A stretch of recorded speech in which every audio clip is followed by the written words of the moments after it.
अस्सलामुअलैकुम viewers, welcome to students platform. Viewers, आज हम करेंगे एसएससी 401 के लास्ट लेसन को, lesson number 45, relevance of cultural anthropology. सबसे पहले देखते हैं change and the future of anthropology. इसमें हम देखेंगे कि दुनिया में जो कल्चरल चेंजेस हो रहे हैं इसका एंथ्रोपोलॉजी पर क्या असर हो रहा है। चेंज टाइम के साथ साथ इतना तेज़ी से हो रहा है कि एंथ्रोपोलॉजी की स्टडी में मसले आ रहे हैं। एक कल्चर जिसके बारे में स्टडी किया जा रहा होता है, इसमें तेज़ी से तब्दीली आ रही होती है। ये किया जा रहा है कि कल्चरल एंथ्रोपोलॉजी का कोई मकसद नहीं रह गया, ये कहा जा रहा है नॉर्मली, क्योंकि तमाम कल्चर्स में होमोजीनाइजेशंस हो रही हैं, कल्चर सेम होते जा रहे हैं। सोशल मीडिया का दौर है, इसके अंदर टेक्नोलॉजी का दौर है। कल्चर्स जो है ना, लोग एक दूसरे के कल्चर को कैच कर रहे हैं तेज़ी से, कल्चर तेज़ी से एक जैसे होते जा रहे हैं। काफ़ी चीज़ें लोगों के कल्चर्स में सेम हो चुकी हैं। शुरू शुरू में एंथ्रोपोलॉजिस्ट सिर्फ इन कल्चर को स्टडी करते थे जिनमें को कोई नहीं जानता था, लेकिन अब वो डेवलप्ड कंट्रीज़ को भी देख रहे हैं। Ensuring cultural survival. कोई एंथ्रोपोलॉजिस्ट ये कभी नहीं चाहेगा कि एक कल्चर को किसी भी वजह से ख़त्म कर दिया जाए, वो हमेशा इसके सर्वाइवल को ही तरजीह देगा।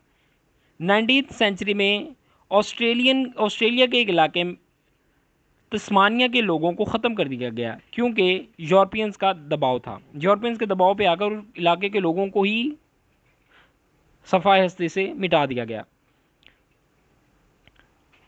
आगे है कॉन्टेम्प्रेरी एंथ्रोपोलॉजिस्ट।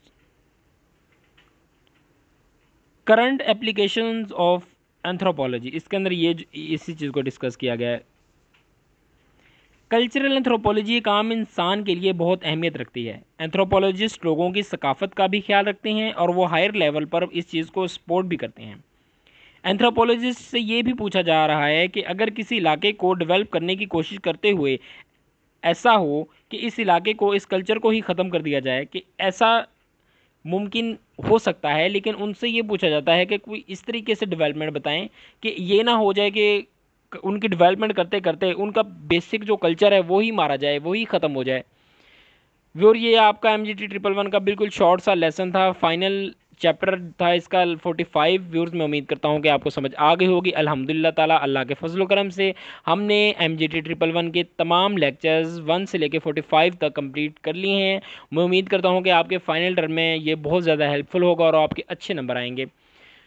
इसके अलावा व्यूअर्स, आप लोग कमेंट करें नेक्स्ट जिस लेसन के, जिस सब्जेक्ट के रिलेटेड मैंने शॉर्ट लेक्चर्स बनाने हैं, आप लोग कमेंट करें। जिनके कमेंट्स ज़्यादा होंगे उसी के रिलेटेड मैं इंशाल्लाह ताला लेक्चर्स बनाऊंगा। तो मिलते हैं अपने नेक्स्ट लेसन में। टिल देन टेक केयर, अल्लाह हाफिज़।